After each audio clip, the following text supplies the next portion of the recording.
Evangelho de Jesus Cristo segundo o relato de Lucas, capítulo 23, verso 33 a 49. Hoje eu vou falar sobre a paixão de Cristo.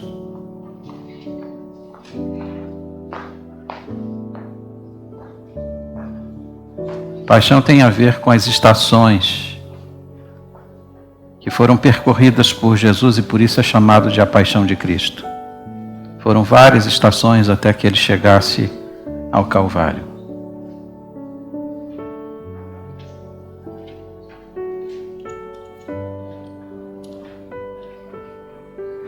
Os pregadores na atualidade não querem falar sobre a cruz, acham que esse é um assunto radical demais, ou que tudo o que precisava ser dito já foi dito. Mas a verdade é que essa é uma mensagem inesgotável. A palavra de Deus diz assim: quando chegaram a um lugar chamado Calvário, ali o crucificaram, bem como aos malfeitores, um à direita, outro à esquerda. Contudo, Jesus dizia: Pai, perdoa-lhes, porque não sabem o que fazem. Então, repartindo as vestes dele, lançaram sortes. O povo estava ali e a tudo observava. Também as autoridades zombavam e diziam: salvou os outros, a si mesmo se salve, se é de fato o Cristo de Deus, o escolhido. Igualmente os soldados escarneciam e, aproximando-se, trouxeram-lhe vinagre, dizendo: se tu és o rei dos judeus, salva-te a ti mesmo. Também sobre ele estava uma epígrafe em letras gregas, romanas e hebraicas: este é o rei dos judeus. Um dos malfeitores crucificados blasfemava contra ele, dizendo: não és tu o Cristo? Salva-te a ti mesmo e a nós também. Respondendo-lhe, porém, o outro repreendeu, dizendo: nem ao menos temes a Deus, estando sob igual sentença? Nós, na verdade, com justiça, porque recebemos o castigo que os nossos atos merecem. Mas este nenhum mal fez. E acrescentou: Jesus, lembra-te de mim quando vieres no teu reino. Jesus lhe respondeu: em verdade te digo que hoje estarás comigo no paraíso. Já era quase a hora sexta, e escurecendo-se o sol, houve trevas sobre toda a terra até a hora nona. E rasgou-se pelo meio o véu do santuário. Então Jesus clamou em alta voz: Pai, nas tuas mãos entrego o meu espírito. E dito isto, expirou. Vendo o centurião o que tinha acontecido, deu glória a Deus, dizendo: verdadeiramente este homem era justo. E todas as multidões reunidas para este espetáculo, vendo o que havia acontecido, retiraram-se a lamentar, batendo nos peitos. Entretanto, todos os conhecidos de Jesus e as mulheres que tinham seguido desde a Galileia permaneceram a contemplar de longe estas coisas. Que Deus abençoe a sua palavra. Vamos orar. Agradecemos-te, Senhor, pela palavra lida. A parte mais importante do sermão acaba de ser entregue, mas nós te suplicamos agora que teu Espírito Santo ilumine a nossa mente, o nosso coração para compreender estas verdades benditas. Usa teu servo para louvor e para a glória do teu santo nome. É a oração que eu faço, que nós fazemos em concordância, no nome de Jesus. Amém.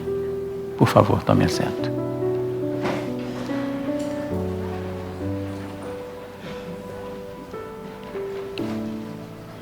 A morte de Jesus está registrada nos 4 evangelhos.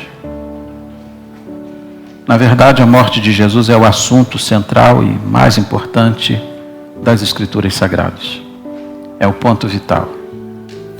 Não existe verdade mais importante do que esta. E é por isso mesmo que ela ganha um destaque central, inclusive dentro dos evangelhos. Pelo menos 1/3 daquilo que está registrado nos evangelhos tem a ver com a última semana do ministério de Jesus e o ápice que se deu na cruz do Calvário. São 4 evangelhos e seria interessante que todos nós pudéssemos ler os 4 relatos para comparar um com o outro. Mas embora nós tenhamos 4 relatos, o mais extenso, o mais completo deles é exatamente este que Lucas escreveu. Lucas era médico, mas também era historiador. E com a riqueza da capacidade que ele tinha, ele descreveu o evento que se deu no Calvário. E aqui eu quero pensar algumas verdades com os irmãos, preparando-nos assim para tomarmos parte na ceia do Senhor hoje à noite. Em primeiro lugar, o local da crucificação. Mateus e Marcos diz que Jesus foi crucificado no Gólgota. Lucas e João se referem ao lugar como Calvário. São palavras diferentes, mas com o mesmo significado. A grafia que Lucas vai usar é a grafia hebraica. Ele chama o lugar de Calvário. E o significado é esse, lugar da caveira. Se um dia você for a Jerusalém, você vai sair de um dos portões da cidade e vai dar de cara com o monte do Calvário. Não é alto. Ele não é imponente como é o Hermon, como é o Sinai. Na verdade é um pequeno monte. Mas ele tem um formato de um crânio. O relevo dele é de um crânio. E é por isso que uma das possibilidades dele ser chamado de Monte da Caveira, o lugar da caveira, seja exatamente o seu relevo e a sua formação rochosa. Mas a segunda possibilidade é essa. Naquele lugar, os corpos que eram crucificados ficavam dependurados na cruz até que os corpos se desfaziam. Os ossos se espalhavam, o esqueleto se desmantelava. Os historiadores dizem que sobre o lugar havia muitos ossos. Daí foi chamado o Monte da Caveira. O lugar, bastante estratégico. Até hoje ele está do lado de uma rodovia. Eu vi muita gente circulando de um lado para o outro. Nos dias de Jesus era uma rota comercial.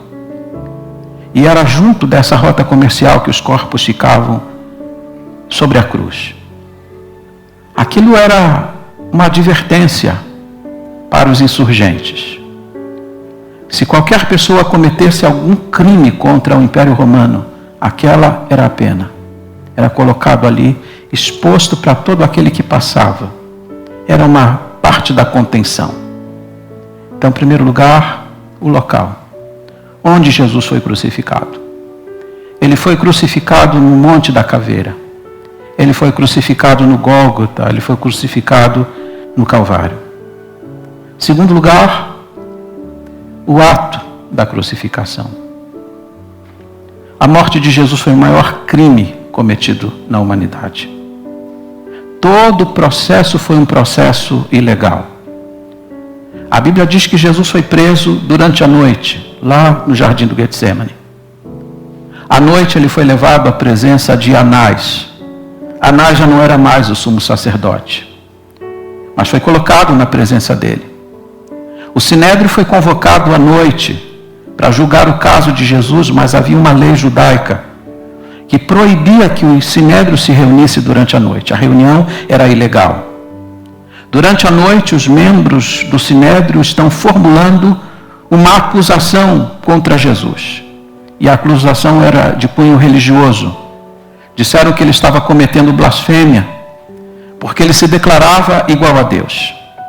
Mas pela manhã o Sinédrio chegou à conclusão que uma acusação de cunho religioso não lograria êxito em um tribunal romano. Então formularam uma outra acusação de cunho político, de que Jesus estava se insurgindo contra o trono de César, porque ele declarava que era rei. Com base nessa acusação, Jesus foi colocado na presença de Pilatos.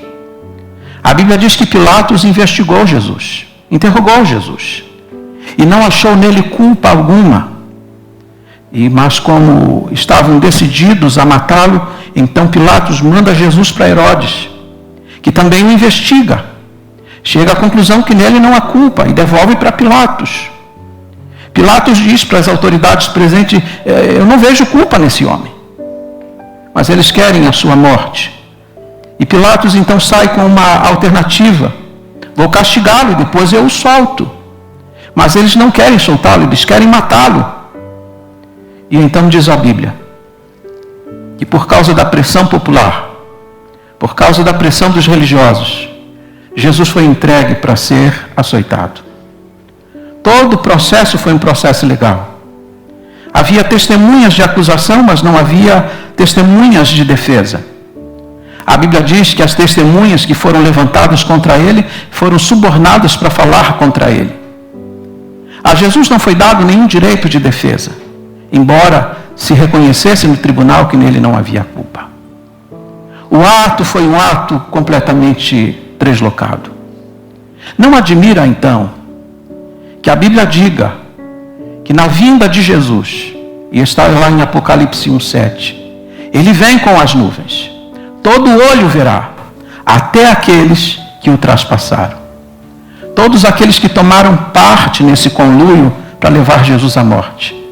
Naquele grande dia, que é o dia da redenção, vão se levantar das suas sepulturas e vão ver o Senhor na sua vinda, inclusive aqueles que tramaram contra ele.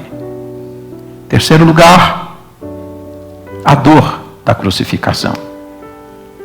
Você pode mensurar a dor sofrida por Jesus? Você pode mensurar aquilo que ele passou?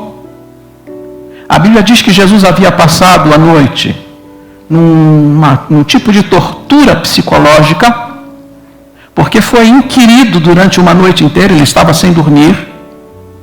Pela manhã ele foi entregue aos soldados, que o açoitaram, e eles açoitaram Jesus com um instrumento, um chicote chamado de azorrague, que eram de tiras de couro, e na sua ponta tinham pedaços de ossos e bolas de metais. E os historiadores dizem que quando o azorrague batia, quando ele voltava, ele trazia um pedaço da carne. Jesus foi açoitado assim. Sua barba foi arrancada. Foi colocado sobre a sua cabeça uma coroa de espinhos. E não era qualquer espinho, eram espinhos de Betsaida, que inflamavam, que encravavam. Escolheram aquilo que produzia a maior dor em Jesus. Jesus sofreu bastante lá na fortaleza da Antônia. Eu visitei a fortaleza da Antônia, pisei as pedras onde Jesus foi açoitado. E tentei pensar e visualizar o que ele padeceu naquele lugar. Jesus sofreu grande dor ali. Mas não obstante a isso, quando terminou aquela tortura, colocaram sobre ele o travessão da cruz para que ele conduzisse pela via dolorosa. E ele fez isso diante dos apupos da multidão que ia falando contra ele no caminho. Quando chegou no Calvário, Jesus teve seu pulso e seus pés pregados na cruz do Calvário. Por fim, perfuraram seu lado. Jesus passou todo tipo de sofrimento físico. É impossível mensurar a dor que ele sofreu. É por isso que aqueles que foram assistir o filme A Paixão de Cristo, de Mel Gibson, e note que ali estava apenas uma representação artística. Dizem que as salas de cinema se encheram para ver o filme, atraídas pela publicidade. Mas na metade do filme, praticamente as plateias se esvaziavam, porque as pessoas não conseguiam suportar as cenas daquilo que foi impingido para Jesus, o sofrimento a que ele foi exposto. Agora, vocês não conseguem, talvez nós não consigamos ver com os nossos olhos uma reprodução artística. Imagine aquilo que foi real. O sofrimento que ele padeceu. A dor que ele sofreu. É por isso que em Isaías 53, verso 3, o profeta chama Jesus de homem de dores, que sabe o que é padecer. Jesus sofreu uma dor cruel naquele lugar. Mas note que não foi apenas a dor física. Jesus experimentou também a dor moral e espiritual. Ele foi exposto a uma dor moral. Diz a Bíblia que ele foi crucificado entre dois malfeitores. Sabe por que ele ocupou a cruz no meio? Porque queriam dizer que ele era o principal dos criminosos. Você sabe que em Israel não havia pena de morte por cruz. Essa era uma pena de morte dos romanos. Em Israel, quando alguém sofria a pena de morte, ele morria à base de quê? De pedradas. Mas os romanos tinham esse tipo de morte, que era dado aos piores homens, aos mais terríveis criminosos, aos chamados inimigos da sociedade. Jesus foi classificado assim, uma dor moral. Você muitas vezes fica ferido quando alguém fala contra você e você diz: isso não é justo. Imagine Jesus, que era um homem justo, limpo, probo, santo, sendo colocado entre os malfeitores e como sendo o pior deles. Sua alma límpida sendo comparada com um dos piores homens da humanidade, sofrimento moral. Mas também havia um sofrimento espiritual, porque ele estava sendo privado de um testemunho limpo que ele havia construído. Sua roupa foi arrancada, porque diz a Bíblia que no Calvário lançaram sortes sobre a sua veste. Você já parou para pensar num vexame como esse? Ser desnudo diante de uma multidão, ficar com o seu corpo completamente exposto à multidão. Você se sentiria confortável? Pois Jesus padeceu tudo isso. Sem que ele precisasse passar por nada disso, ele passou, ele sofreu. O profeta Isaías diz que ele levou sobre si as nossas dores. A dor do Calvário foi intensa no Senhor Jesus Cristo. Quarto lugar, a epígrafe da crucificação. Todo aquele que era pregado na cruz, sobre a sua cruz era se colocada uma placa, uma tabuleta. E nessa tabuleta se dizia o motivo pelo qual ele estava morrendo ali. Não pense que só Jesus tinha uma tabuleta sobre a sua cruz, aquele que estava à sua direita, aquele que estava à sua esquerda. Lá estava exposto o motivo pelo qual ele foi crucificado. E no caso daquele que está à direita e daquele que está à esquerda, certamente escreveram lá que ele era um malfeitor. Mas diz a Bíblia que Pilatos mandou confeccionar uma tabuleta especial para colocar sobre a cruz de Jesus. E mandou escrever em 3 línguas: no latim, no grego e no hebraico. E os dizeres eram este é o Rei dos Judeus. Isso foi escrito em tom de ironia. Mas quem escreveu não sabia que estava declarando uma grande verdade. E note que nas 3 línguas principais, o grego era aquilo que se considerava a maior força filosófica do mundo. O hebraico, a maior força religiosa do mundo.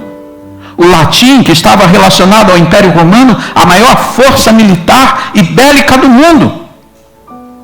De alguma forma, o que está sendo declarado na cruz é que sobre todos os maiores poderes deste mundo, Jesus é o Rei.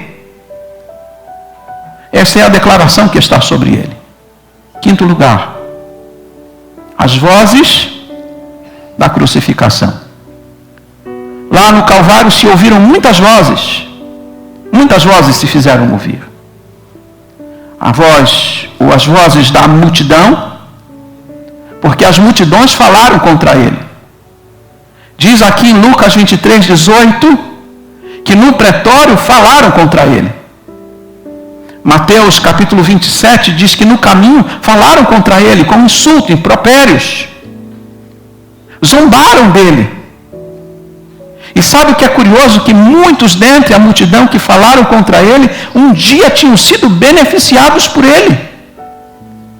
Gente que foi curada, gente que tomou parte nos milagres, quem sabe alimentado pelos pães e pelos peixes. Não admira que os evangelhos digam que Jesus não se confiava à multidão, porque muitos daqueles que o saudaram com os lábios e que um dia foram beneficiados por ele, tomaram parte naqueles que agora tinham zombaria nos seus lábios. A multidão é volúvel, a multidão falou contra ele. Nós temos as vozes dos religiosos, e é curioso porque esses mesmos homens que iam para a sinagoga ou para o templo, porque oficiavam a religião de Israel, no templo e na sinagoga tinham a Torá, a lei de Deus, nos seus lábios. Mas no Calvário abriram a sua boca para falar em tom de ironia e de zombaria contra ele. E note a frase translocada que esses líderes religiosos vão citar no Calvário. Salvou os outros, e eles reconhecem que Jesus salvou os outros, e eles declaram, salve-se a si também. A grande pergunta que se faz aqui é essa: já pensou se Jesus realmente resolvesse salvar a si mesmo? Se Jesus tivesse salvo a si mesmo, todos nós pereceríamos. Graças a Deus ele não se salvou. Porque entendam uma coisa, todos que aqui estão, talvez você seja um leitor de Augusto Cury e de alguns escritores hoje muito famosos, que falam sobre a pessoa de Jesus. O Jesus dos bons exemplos, o Jesus dos bons comportamentos, o Jesus que é o padrão para os empresários. Essa é a literatura que vende hoje nas grandes livrarias do Brasil. Falam de um Jesus dos bons costumes. Mas saiba, você não é salvo pelo exemplo de Jesus. Você não é salvo sequer pelo ensino de Jesus. Você é salvo pela morte de Jesus. Se Jesus não morresse em seu lugar, não morresse em meu lugar, todos nós pereceríamos. A morte de Jesus era vital, porque com a sua morte, o preço da nossa condenação foi pago. Salve-se a si mesmo, diziam eles, mas não sabiam o que falavam. Nós vamos encontrar no Calvário as vozes dos malfeitores.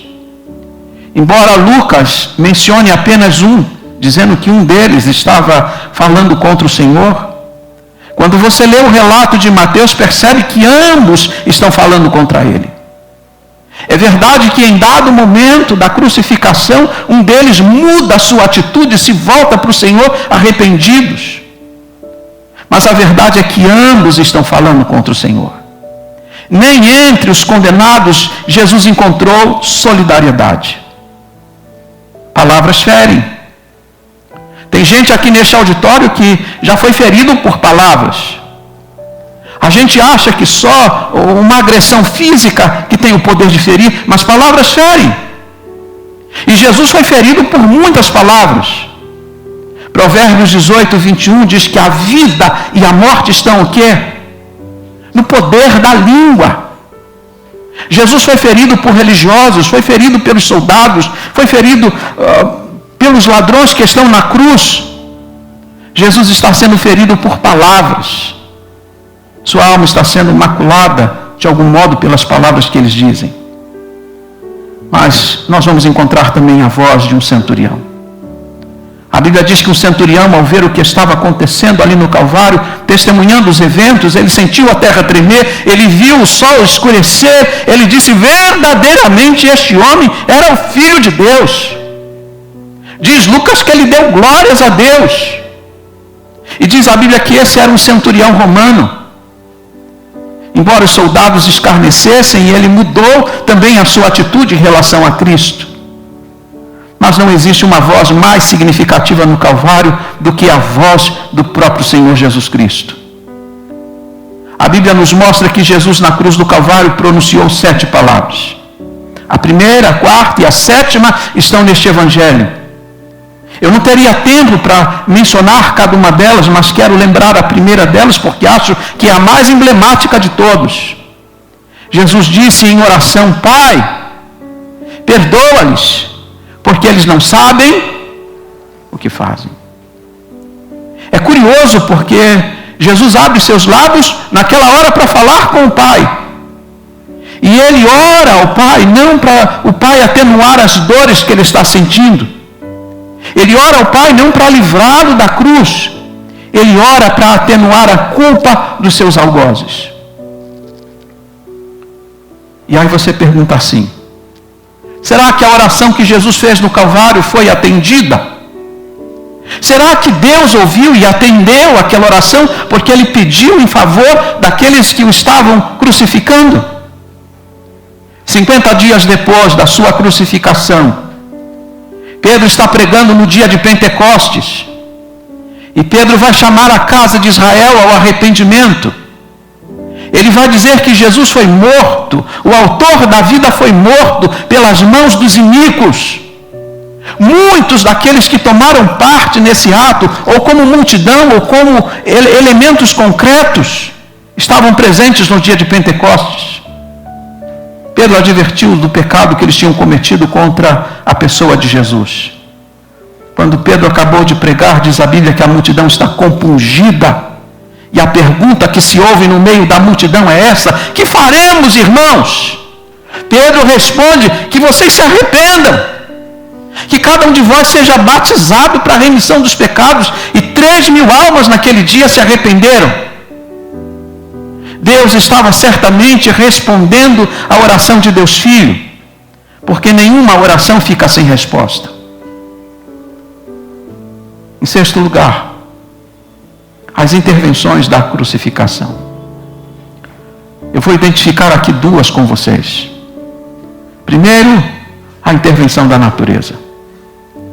Quando Jesus foi pregado na cruz, diz a Bíblia que a criação entrou em convulsão.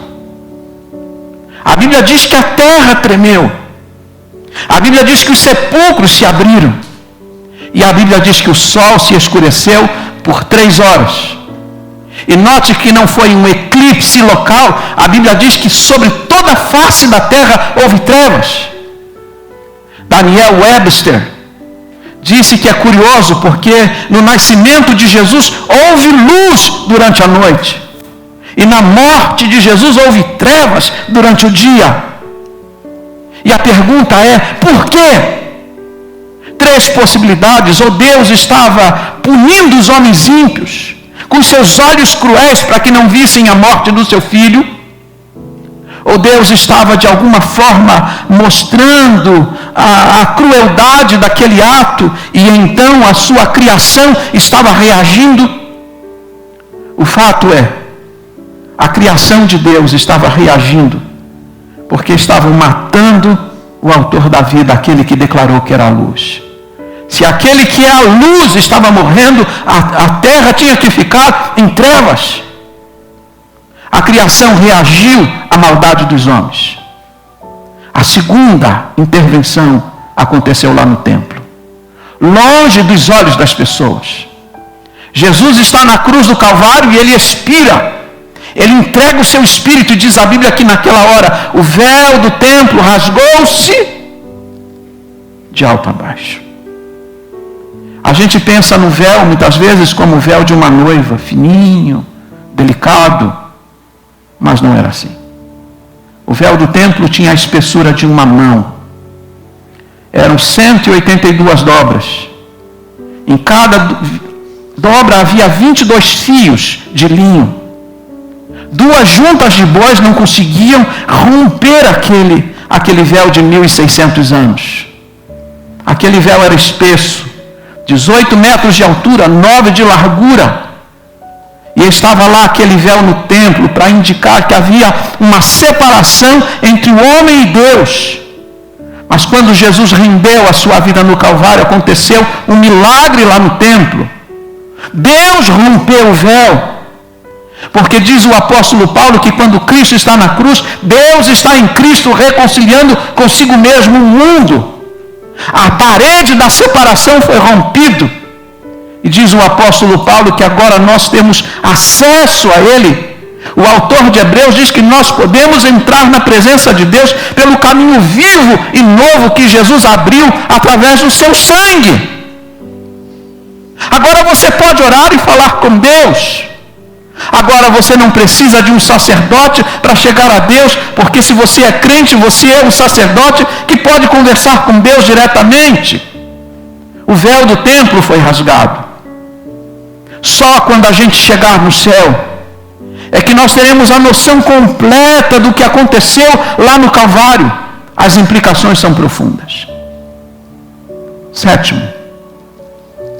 as testemunhas da crucificação. A Bíblia diz que Jesus tinha discípulos e eles disseram para o Senhor que seriam leais até o fim. Disseram que estavam prontos para ir à morte e até para a prisão junto do seu Senhor. A Acontece que quando Jesus morreu na cruz do Calvário, Lucas vai dizer que todos o abandonaram, exceto João e um grupo de mulheres que estavam lá. Diz a palavra que um grupo de seguidoras, mulheres corajosas e solidárias, que tinham seguido Jesus desde a Galileia, elas se mantiveram ao pé da cruz de Jesus Cristo, solidárias até o fim. Tinham servido a Jesus com os seus bens e com os seus talentos, e mostraram a lealdade que nenhum discípulo foi capaz de mostrar, as testemunhas da sua crucificação. E diz a Bíblia que essas mulheres eram tão corajosas, que acompanharam até o momento em que o corpo de Jesus foi colocado na sepultura, e quando o corpo dele foi colocado lá, elas se retiraram para preparar as especiarias, porque pretendiam voltar no domingo para embalsamar o corpo dele. Lealdade até o fim. E eu termino lembrando 3 coisas que eu acho que são importantes para nós. Aliás, 2 coisas. A primeira delas, o sepultamento de Jesus. E é importante nós notarmos que o sepultamento de Jesus é um fato histórico. Diz a Bíblia que Jesus está na cruz do Calvário, e Pilatos vai reclamar o corpo de Jesus. Porque o corpo daqueles que ficavam na cruz, ficavam lá suspensos. Mas Pilatos queria dar dignidade ao corpo de Jesus, queria sepultar o corpo dele e reclamou o corpo dele. Interessante que não apareceu um parente para reclamar o corpo. Não apareceu um discípulo para reclamar o corpo. Mas Pilatos, aliás, José de Arimateia reclamou o corpo a Pilatos. E é curioso, quando você olha o texto original, que quando José de Arimateia pede o corpo de Jesus, ele pede soma. Corpo soma. Soma quer dizer a personalidade inteira. Soma quer dizer o ser completo. José de Arimateia reconhece que há dignidade no corpo de Jesus e precisa honrar o corpo dele na sua morte. Mas quando Pilatos vai devolver o corpo, ele devolve o corpo e a palavra não é soma, é pitoma. Ele está devolvendo uma carcaça. Ele não vê valor no corpo de Jesus, ao passo que José de Arimateia é capaz de ver. Vai cuidar do corpo dele, vai enrolar o lençol, vai colocá-lo numa sepultura que ninguém antes tinha usado. Ele está dando dignidade na morte do Senhor. E aqui eu lembro só vocês, porque algumas vezes eu vejo gente aqui na igreja dizendo, morreu, pode fazer o que quiser. A Bíblia não ensina isso. A Bíblia ensina a dignidade até o final. Dignidade, inclusive, com o corpo daqueles que partiram. Mas mais importante do que o sepultamento, a sua ressurreição. A melhor notícia deste mundo saiu de um sepulcro vazio. Eu fui a Israel. Eu fiz questão de ver algumas coisas lá. Queria ver o Calvário e chorei no Calvário. Mas eu também queria entrar na sepultura de Jesus. E que coisa boa quando eu entrei lá. E na entrada tem uma placa com um escrito em inglês dizendo que ele não está lá porque ele ressuscitou. A religião que professamos é a religião de um túmulo vazio. O símbolo dessa igreja é uma cruz, mas essa cruz está vazia porque o nosso Redentor está vivo. Se você visitar, e essa é a grande diferença do cristianismo, se você quiser visitar o túmulo dos grandes líderes religiosos, você vai poder visitar e os restos mortais deles estão lá. Visite o túmulo de Allan Kardec, de Confúcio, de Buda, os restos estão lá. Mas vá visitar o túmulo onde o corpo de Jesus foi colocado, e seja... Porque lá em Israel existem 2 túmulos que se atribuem a Jesus Cristo. Seja qualquer um dos 2 que você vai visitar, você vai constatar a mesma verdade. Jesus não está lá. Ele venceu a morte. Ele deu o golpe final na morte. E a ressurreição de Jesus é vital para a nossa salvação também. Porque diz a Bíblia que ele morreu pelos nossos pecados e ele ressuscitou para a nossa justificação. A obra de Jesus foi uma obra completa. Agora, diante do tribunal de Deus, há um ato forense acontecendo lá. Quando você crê em Jesus, você é declarado no tribunal de Deus quites com a justiça de Deus. Aquele que morreu em seu lugar era justo, e a justiça dele é atribuída a você sem que você não faça nada, a não ser crer no sacrifício de Jesus Cristo. Ele está vivo para salvar você. Ele está vivo para ouvir você. Ele está vivo para resgatar você, para dar a você a dignidade de um filho de Deus, tornar você membro da família de Deus. Nós somos devedores de Jesus Cristo. Ele fez o que nós não podíamos fazer. Ele assumiu nossa culpa, nosso pecado, e nos deu da sua graça e do seu favor. O que precisamos fazer para alcançar a salvação que Ele conquistou com os seus méritos na cruz do Calvário? A Bíblia diz que cabe a você crer nele, colocar nele a sua confiança, arrependido do seu pecado.